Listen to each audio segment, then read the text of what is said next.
Greetings, YouTubians, and welcome back to Wayne Sharp World, where today we are taking a look at another new knife to come out of Kershaw. This one being the latest addition to the Kershaw Launch Series, and this is the Launch 22. Now, as I'm taking this out of the box, I want to thank you guys for tuning in today. If you like what you see, do me a huge favor, hit that subscribe button, follow along, and I will continue to bring you the content. Now, let's pop this guy out and take a look at this blade. As you can see, it is a nice little regular out the side automatic that we seem to be getting a lot from Kershaw. Kershaw, when it comes to these out the side automatics, what I have always done, at least on my channel and in my own mind, I've always compared the Kershaw Launch Series to Protex, because Protex are probably about as good as you can get for an out the side automatic. But the Launch Series is, in my mind, the only one that truly rivals it in terms of overall quality and consistency, and just nice quality models and knives to come out of it that I really enjoy a lot of them as much as Protec. Now, as for this Launch 22 here, there is an issue. We'll talk about that here in a second. It's not a make or break issue, but for me, it is a problem. But first, let's take a look at some overall specs on this knife right here. We have an overall length of 8.2 inches, a blade length of 3.45 inches, and a blade thickness at 160 thousandths. Blade material on this guy is CPM MagnaCut with a spear point style blade, a flat grind, a handle length coming in at 4.75 inches, with a handle material of micarta and a micarta inlay and an aluminum handle. We have of course, a button lock for the locking mechanism, but this button lock is not your typical button lock that everyone knows. Basically, an automatic knife with a button deployment, so the lock is really the same type of lock as you would see in a button lock, but basically spring assisted to make it automatic. User of a left or right hand tip up carry, weight coming in at 3.75 ounces, a pretty solid price of $175. American made, MagnaCut, $175. It's really hard to complain about the price, especially for this one particularly. The quality and overall action on this deployment, man, it's really good. I mean, as you can probably see on when the blade comes out, the recoil, the movement in my hand, this is kicking like a Protec. They don't all kick like Protecs. There's been some of the other knives from the Launch Series that haven't quite smacked like this one, but this does have some nice power on deployment, so really good stuff there. Let's take a look at some size comparisons here and see how it stacks up with some other knives. Let's see, here's a Hogue Deca, which is probably going to be a little short. This is a rather, I wouldn't say big knife, but definitely not a small knife by any stretch of the imagination. Here is the SOCOM Elite, which is going to be a little bigger, but I think it will be a nice kind of in-the-middle knife. Yeah, as you can see, bigger than the Deca, smaller than the SOCOM Elite.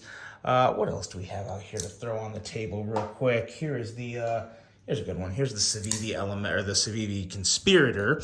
That should be, yeah, pretty much an exact match up there. So that's actually a really good size comparison, because it even kind of has a somewhat of a similar handle shape on it. So not really, not similar, but close enough. You guys get the picture. You know what we're talking about now. Let's talk about the knife. The edge is nice. We're looking at I want to say it was like 19 thousandths, 18 thousandths behind the edge. Really nice tip. Overall, the blade shape is pretty nice. I've never been a big fan of spear points myself, but I think overall, the blade shape goes well with the handle shape, which is kind of a big thing for me for an aesthetic reason when I look at knives and say what I think looks good. A big part of that is how well the blade and handle kind of marry up together. And this one does hit the right spot for me. Pocket clip is very nice, your typical Kershaw deep carry clip. No issue there. Some people, this is kind of just the finish. It's kind of like a hard wash finish on the clip, which I think looks fine. I mean, clips are going to get scratched. They're going to get nicked up and everything. So that's just not, that's not from Kerry. That was how it came out of the box, but that's really totally fine with me because, again, the pocket clips are going to get the nicks and scratches. It just is what it is. And if you're not carrying your knife, why do you even have one? So never forget that. My issue with this knife it really does lie with the inlays. I don't really like the inlay work on this knife at all. I think it's mediocre at best, to be totally honest.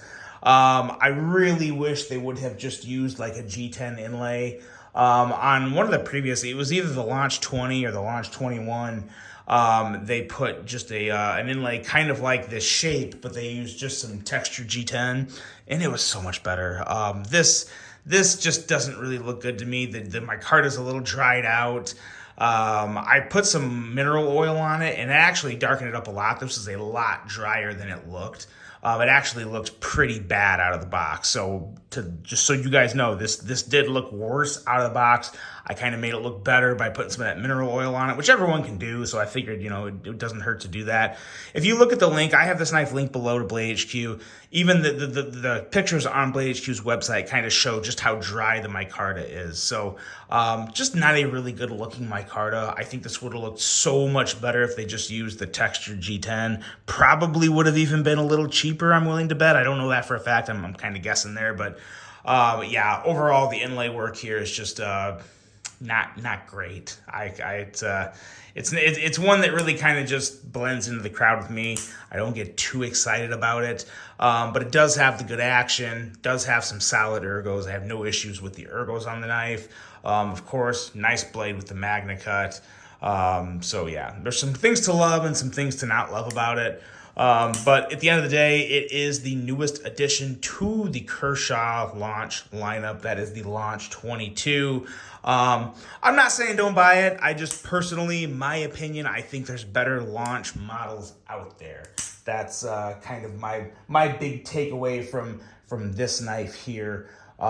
There's just other models that I like more from the Launch series, but still has that strong firepower, has the good quality overall, minus the inlay work that could be better, has the great ergos. So if you're familiar with the Launch series, and if you like the way this looks, and you don't have an issue with the micarta, then I'd say go for it. I mean, I don't think you're going to be disappointed at that point.